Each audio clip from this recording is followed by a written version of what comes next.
ரொம்ப துக்கத்தோடு நான் சொல்கிறேன், நிறைய வீடுகளில் கிடையாது. எப்பவுமே தங்கள் கணவனை ஒரு லெவலில் வச்சுருப்பாங்க, அவங்க அப்பாவை ஒரு உன்னத சிம்மாசனத்தில் உட்கார வச்சுருப்பாங்க. ஒரு சின்ன எங்கள் அப்பா எப்படி இருப்பார் தெரியுமா, எங்கள் அப்பா சொன்னால் நான் செய்கிறேன். அப்படி இல்லை, கணவனையே எப்படி பார்க்கணுன்னா ஒரு தகப்பனை போல பார்க்கணும். ஒரு பிள்ளை தகப்பன்ட்டு நடந்து கொள்ள வேண்டிய 3 சுபாவங்களை ரொம்ப சுருக்கமாக சொல்கிறேன். முதலாவது, யாத்ராகமத்தின் புஸ்தகம் 20ஆம் அதிகாரம் 12ஆம் வசனத்தை வாசித்தால், உன் தேவனாகிய கர்த்தர் உனக்கு கொடுக்கிற தேசத்திலே உன் நாட்கள் நீடித்திருப்பதற்கு உன் தகப்பனை உன் தாய் என்ன செய், கனம் பண்ணு. முதலாவது, மனைவிமார் ஒரு பழக்கத்தை நீங்கள் பழகணும்.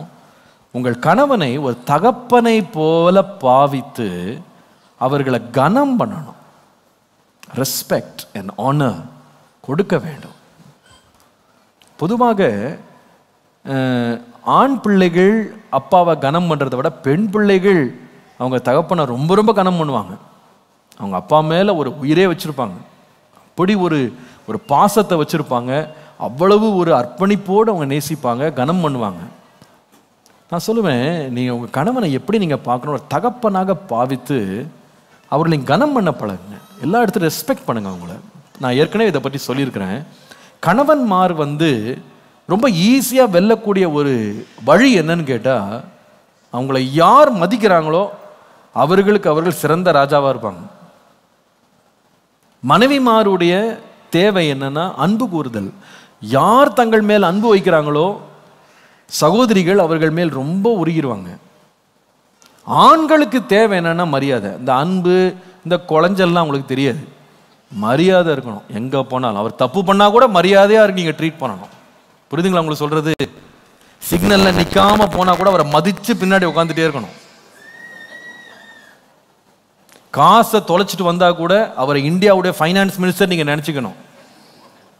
புரியுதுங்களா உங்களுக்கு சொல்கிறது? அந்த கணத்தை அவர் ரொம்ப எதிர்பார்ப்பார். யாருக்கு முன்னாடியும் ஒரு வார்த்தை குறைவாக பேசுறது, அவங்கள இழிவாக பேசுறது, அவங்கள குத்தி பேசுறது, அவங்கள நீங்கள் வேறு பெயர்கள் சொல்லி கூப்பிடுறது, அத்தோட உங்கள் கம்யூனிகேஷன் ஃபினிஷ்னு அர்த்தம். You are not going to get anything from them. தப்பே செய்தால் கூட அவளை கனம் பண்ணணும்னு விரும்புவாங்க, அவங்கள மரியாதை கொடுக்கணும், அவங்கள நீங்கள் மதிப்புடன் நடத்த வேண்டும்னு விரும்புவாங்க. அவர்கள் கோவப்பட்டால் கூட நீங்கள் அமைதியாக இருந்து சரி அப்புறமா பார்த்துக்கலாம், சரிங்க சரி சரி அப்படின்னு அப்படியே அடங்கி போகணும் விரும்புவாங்க. இது எல்லா கணவன்மாருடைய விருப்பம். பொதுவாக பெண்கள் தங்கள் தகப்பன்மார்ட்டு அப்படி இருப்பாங்க, அவங்க ரொம்ப கனத்தின் ஒரு இடத்துல வச்சுருப்பாங்க. நீங்களும் என்ன செய்யுங்கன்னா, உங்கள் கணவன்மார் தகப்பனை போல இருக்கிற வேளையில் நீங்களும் எப்படி இருங்கன்னா, அவர்களை ஒரு தகப்பனை நீங்கள் கனம் பண்ணுவது போல கனம் பண்ணுவது மிக அவசியம்.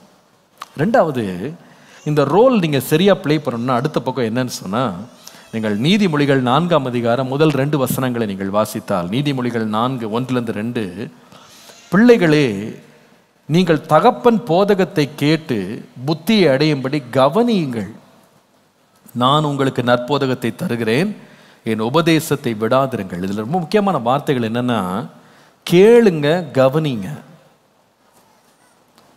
ஒரு தகப்பன்கிட்ட ஒரு பிள்ளை தன் தகப்பன்கிட்ட எப்படி இருக்கணும் ஒரு தகப்பை எதிர்பார்ப்பார்னா, கேளு, நான் என்ன சொல்கிறேன்றதை கேளு, கவனி கவனி. அவங்க சொல்லி முடிக்கிற வரைக்கும் வெயிட் பண்ணுங்க, கவனிங்க. அவங்களுடைய கருத்துக்களுக்கு முக்கியத்துவம் கொடுங்க, அதை கொஞ்சம் கவனிங்க. நிறைய பேர் கணவன் பேச ஆரம்பித்த உடனே இவங்க இன்னொரு உலகத்துக்கு போயிடுவாங்க. சில பேர் கணவன் பேச ஆரம்பித்தாலே அவங்களுக்குள்ள ஏற்கனவே ஒரு செட்டிங் ஒன்று இருக்கும். அவர்கள் மதியினத்தை ஆரம்பித்து விட்டார்கள் அப்படின்ற மாதிரி மனசில் இருக்கும். அவங்க என்ன சொன்னாலும் பைத்தியக்காரத்தனமாகவே தெரியும். அவருக்கு என்ன தெரியும்? சில பேர் சொல்ல கேட்டீங்களா, மனைவிமார், அவருக்கு ஒன்றுமே தெரியாதுங்க. இவங்க ஆராய்ச்சி பண்ணி கண்டுபிடிச்சது. அவருக்கு என்ன தெரியாது? ஒன்றுமே தெரியாது. ஆனால் சம்பாரித்து கொடுத்துருவார், கையில் எல்லாம் வாங்கிவிட்டு அவருக்கு சொல்கிற பட்டம் என்ன? அவருக்கு ஒன்றுமே தெரியாது. நிச்சயமாக அவருக்கு ஒன்றுமே தெரியாது இல்லை? அப்படி இல்லை. அவர் சொல்கிறாரா, அந்த ஆலோசனை கொஞ்சம் கேளுங்க, கொஞ்சம் கவனிங்க. ஒரு தகப்பனுடைய போதகத்தை ஒரு பிள்ளை உட்காந்து கேட்கறது போல எதிர்த்து பேசாமல் அவங்க சொல்கிற வார்த்தைகளை பேச விடுங்க. சில வீடுகள் அது இருக்காது. அவர் பேச ஆரம்பித்தோன்னே இவங்க அடுத்த சைடில் இன்னொரு ட்ராக்ல ஓடிடுவாங்க, இவங்க பேச ஆரம்பிச்சிருவாங்க. அழுது பேசிக்கொண்டே இருக்கும்போது வெயிட் பண்ணுங்க, நான் இன்னும் ஒரு முக்கியமான வேலையில் இருக்கேன், நான் செஞ்சுட்டு வர்றேன். அவருடைய பேச்சை கவனிக்க மாட்டாங்க, அதை மதிக்க மாட்டாங்க. அப்படி இல்லை, ஒரு தகப்பனை போல பாவித்து அவருடைய புத்திமதிக்கு கவனம் செலுத்தும் போது உங்களுடைய கணவன் மனைவியின் உறவு மிக சிறந்ததாக மாறும். மூன்றாவது, ஒரு தகப்பனாக ஒரு கணவனை பார்க்கும்போது அந்த தகப்பன் இடத்துல ஒரு பிள்ளை எப்படி இருக்கிறான்னு சொன்னால், நீதிமொழிகள் 3ஆம் அதிகாரம் 11-12, என் மகனே, நீ கர்த்தருடைய சிற்றை அற்பமாக எண்ணாதே, அவர் கடிந்து கொள்ளும் போது சோர்ந்து போகாதே. தகப்பன் தான் நேசிக்கிற புத்திரனை சிட்சிக்கிறது போல கர்த்தரும் எவனிடத்தில் அன்பு கூறுகிறாரோ அவனை சிட்சிக்கிறார். இன்னொரு விதமாக சொன்னால், அதில் நான் முக்கியப்படுத்துகிற வார்த்தை வந்து, ஒரு பிள்ளை தகப்பன்கிட்ட என்ன செய்யக்கூடாதுன்னா சோர்ந்து போகக்கூடாது. சோர்ந்து போகக்கூடாது. சில பிள்ளைகள் பாருங்கள், அருமையான பிள்ளைங்க என்ன பண்ணுவாங்கன்னா, டேடி வந்து கோபமாக இருந்து எல்லாம் திட்டா கூட சரி கொஞ்ச நேரத்தில் அமைதியாகிடுவாங்க, நம்ம அப்பா பேசலாம் அப்படின்னு கொஞ்சம் சோர்ந்து போகாமல் பொறுமையாக இருப்பாங்க. இல்லை, ஒரு மனைவி கூட அப்படி தான் இருக்கணும். ஒரு தகப்பனை போல பாவித்த ஒரு சில வேளையில் அவர் பேசுகிற காரியங்கள், செய்கிற காரியங்கள் புரிந்து கொள்ள முடியல, ஏற்றுக்கொள்ள முடியலையா, உடனே சோர்ந்து போகாதீங்க, உடனே பட்டம் சூட்டாதீங்க, எல்லாம் முடிஞ்சிருச்சுன்னு ஒரு தீர்மானத்துக்கு வராதிங்க. சோர்ந்து போகாமல் கொஞ்சம் கேளுங்க. ஒருவேளை அவங்க தவறாகவே அந்த பிரச்சனையை கையாண்டிருந்தா கூட give them another chance. அவர்களுக்கு இன்னொரு சந்தர்ப்பத்தை கொடுங்க. நான் அதுக்காக எல்லா கணவன்மாரும் ரொம்ப ஞானமாக பேசுகிறாங்க, புத்தியாக பேசுகிறாங்க, எல்லாம் சரியாக செய்கிறாங்க நான் சொல்ல வரல. கணவன்மாருடைய வாழ்க்கையில் எத்தனையோ புத்தியினங்கள் உண்டு, சில தவறுகள் உண்டு. தவறு செய்யணும்னு அவங்க செய்கிறதில்ல, சில காரியங்களை செஞ்சுருவாங்க. ஆனால் ஒரு மனைவி, ஒரு மகளை போல என்ன செய்யணும்னா சோர்ந்து போகக்கூடாது. சில வேளையில் பார்த்துருக்கீங்களா, வீடுகளில் தகப்பன்மார் சில வெளியில் ஏதாவது புத்தீனமாக செஞ்சால் கூட பிள்ளைகள் அமைதியாக இருக்கும். கொஞ்சம் நேரம் கழித்து அப்பாட்ட வந்து சொல்லுவாங்க, நீங்கள் அப்படி சொன்னீங்க, அப்படி கிடையாது, நீங்கள் அப்படி பேசுனீங்க, அப்படி கிடையாது, நீங்கள் அப்படி எங்களை சந்தேகப்பட்டீங்க, அப்படி கிடையாது. பிள்ளைகள் வந்து பேசுவாங்க, சோர்ந்து போக மாட்டாங்க. அதே போல் மனைவிமாரும் சோர்ந்து போகக்கூடாது. கணவன்மாருடைய கோபங்களை கண்டு சோர்ந்து போயிடாதீங்க. பாருங்கள், சில வேளையில் கணவன்மார் வந்து ஒரு நிமிஷம் கோவப்படுவாங்க, அடுத்த நிமிஷம் அந்த கோபத்தை மறந்துட்டு ஒன்றும் தெரியாத போல் உட்காந்துருப்பாங்க. அதான் சிலருடைய சுபாவம் அப்படி தான் இருக்கும். அந்த ஒரு நிமிடம் கோபத்தை வைத்து ஒரு வருடத்துக்கு கதை எழுதாதீங்க. அப்படி தான் அவங்க சுபாவம் நினச்சிடாதீங்க. அது கொஞ்சம் அமரட்டும், அது கொஞ்சம் அடங்கட்டும், சரியாயிடுவாங்க. Continue to learn them and listen to them and bear with them. நான் எப்பவுமே சொல்லுவேன், கணவனோ மனைவியோ யாரும் பல்கலைக்கழகத்தில் படிச்சுட்டு வரல எப்படி கணவனாக இருக்கணும் மனைவியாக இருக்கணும். அநேக வேளை தவறுகள் நடக்க தான் செய்யும். இப்படி தவறு செய்யணும்னு விரும்பி செய்கிறதில்ல, சில தடவை நடக்கும். ஆனால் பொறுத்து கொள்ள வேண்டியது அவசியம், சாந்தமாக இருக்க வேண்டியது அவசியம். சில வெளியில் சில தவறுகள் நடக்கும்போது அதை பற்றியே திரும்ப திரும்ப பேசாமல் இருக்கிறது நல்லது. சில வேளை பாருங்கள், சில கணவன்மார் வந்து ஒரு பகுதியில் அவங்க பலவீனமாக இருப்பாங்க, ஒரு பகுதியில் அவங்க தவறு செஞ்சுட்டே இருப்பாங்க. ஆனால் மற்ற 90% அவங்கள பார்த்தீங்கன்னா ரொம்ப பெர்ஃபெக்டாக இருப்பாங்க. நல்லா கவனிப்பாங்க, நல்லா பராமரிப்பாங்க, நல்லா அவங்கள நேசிப்பாங்க, எல்லாம் பண்ணுவாங்க. ஆனால் ஏதாவது ஒரு பகுதியில் அவங்களுக்கு வந்து ஒரு மாதிரி இருப்பாங்க. சிலர் பார்த்தீங்கன்னா தன் மனைவியை வந்து ரொம்ப பராமரிச்சுக்கிடுவாங்க. ஆனால் அவங்களுக்கு எது ரொம்ப எரிச்சல் மூட்டோம்னா, அவங்க வீட்டாருக்கு இவங்க எதாவது செய்ய போனாங்கன்னா அவர் கொஞ்சம் எரிச்சலாக இருப்பார், அப்படியே சடு சடு சடு சடுன்னு இருப்பார். பொறுத்துக்கிடுங்க, 90% தங்கமாக தானே இருக்கார். அந்த தங்கம் ஸ்ட்ராங்காக இருக்கணும்னா ஏதாவது கொஞ்சம் காப்பர் இருக்க தான் செய்யும் நடுவில். அதனால் அதெல்லாம் கொஞ்சம் பொறுத்துக்கிடுங்க. சரி, சரியாயிடுவார், பரவாயில்ல, என்ன பண்ண, ஒவ்வொருத்தருக்கும் ஒவ்வொரு சுபாவம் அப்படி இருக்கும். அதுக்காக உடனே டோன்ட் ரைட் him off. சிலர் பார்த்தீங்கன்னா முழுவதுமாக முத்திரை குத்திடுவாங்க, இறக்கமே இல்லைங்க அவருக்கு, கொஞ்சம் கூட அறிவே கிடையாது, கொஞ்சம் கூட ஞானமே இல்லை, புத்தியே இல்லை. அப்படி இல்லை, சகித்து கொள்ளுங்க, சகித்து கொள்ளுங்க. சரி சொல்கிறாங்களா, இட்ஸ் ஓகே, சகித்து கொள்ளுங்க. அந்த பிரச்சனைகளே பெருசுப்படுத்தி பெருசுப்படுத்தி பெருசுப்படுத்தி பேசிகிட்டே இருந்து நமக்குள்ளே ஒரு கசப்புணர்வு உண்டாகிற மாதிரி வச்சிடாதீங்க, கசப்புணர்வு உண்டாக்கிறாதீங்க. சில கணவன்மார் பார்த்தீங்கன்னா சில வேளையில் கொஞ்சம் சோம்பல் காட்டுவாங்க சில காரியங்களில், அவங்க எல்லாத்துலேயும் சுறுசுறுப்பாக இருக்க சோம்பல். ஆனால் வேலை செய்ய ஆரம்பிச்சிட்டாங்கன்னா அவ்வளோதான், அவங்கள தூங்க வைக்கிறது ரொம்ப கஷ்டம். அதுக்காக நீ காலையில் இந்த நேரத்தில் எழும்பலைன்னு அதே நாளெல்லாம் பாட்டா பாடாதீங்க.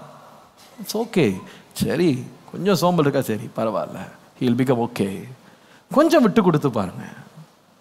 சில வேளை படப்படன்னு அவசரப்பட்டு பேசிடுறாரா, அந்த நேரம் அமைதியாக இருந்து சரி அப்படிதான் இருப்பார், சரியாயிடும் சரியாயிடும். சோர்ந்து போகாமல் இருக்க வேண்டியது அவசியம். நிறைய குடும்பங்கள் ஒரு சின்ன பிரச்சனைக்கே ரொம்ப சோர்ந்து போயிடறாங்க, ஒரு சின்ன ப்ராப்ளமில் they just get stuck. சின்ன பலவீனத்தை கண்டு எரிச்சலால் நிறைந்து இனிமேல் எதிர்காலமே இல்லைன்ற மாதிரி முடிவுக்கு வந்துடுவாங்க. அப்படி இல்லை. இன்றைக்கி நம்ம கவனித்த காரியம் வந்து ஒரு கணவன் யாராக இருக்கணும்னா ஒரு தகப்பனை போல இருக்கணும். ஒரு மனைவி அந்த தகப்பனுடைய பிள்ளையை போல நடந்து கொள்ள வேண்டியது அவசியம். இன்றைக்கி கர்த்தர் நமக்கு போதித்த இந்த காரியங்களில் ஏதாவது ஒரு பகுதியில் நம்ம பலவீனம் அடைந்திருப்போமானா, ஆண்டவரே இன்றைக்கி எனக்கு ஞானத்தை தந்து என் இருதயத்தை கொஞ்சம் மாற்றுங்க. முதல்ல ஜபிக்க வேண்டியது கணவன்மார். இன்னைக்கு ஜபிக்கணும், ஆண்டவரே ஒரு தகப்பனுடைய இருதயத்தை எனக்கு தாங்க. சில குடும்பங்களில் இருக்கிற பிரச்சனை என்னென்னா, தான் பிள்ளைகளை ரொம்ப நேசிப்பாங்க, ஆனால் மனைவியை பொருட்படுத்தவே மாட்டாங்க. பிள்ளை பெறுறது தான் உன் வேலைன்ற மாதிரி வச்சுருப்பாங்க. பிள்ளையின் மேல் அப்படி பாசத்தை கொட்டுவாங்க. மனைவியை வந்து ஒரு பெரிய போராட்டமாக பார்ப்பாங்க. அப்படி இல்லை. உங்கள் பிள்ளைகளில் மூத்த பிள்ளையாக நீங்கள் யாரை பார்க்கணுன்னா உங்கள் மனைவியை தான் நீங்கள் பார்க்கணும்.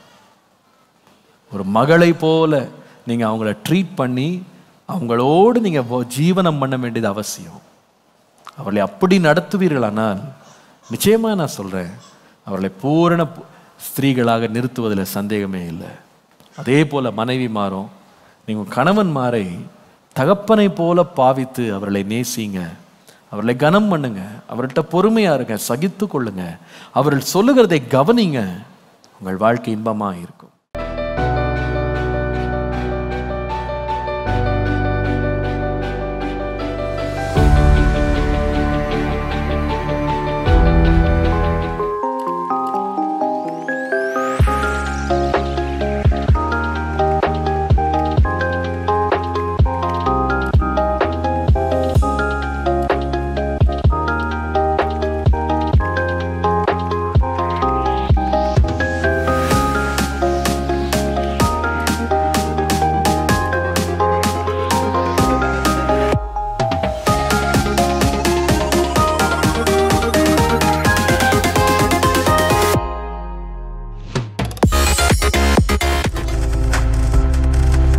நீங்கள் பார்த்து கொண்டிருப்பது உங்கள் ஜாய் டிவி. உங்கள் துக்கம் சந்தோஷமாய் மாறும்.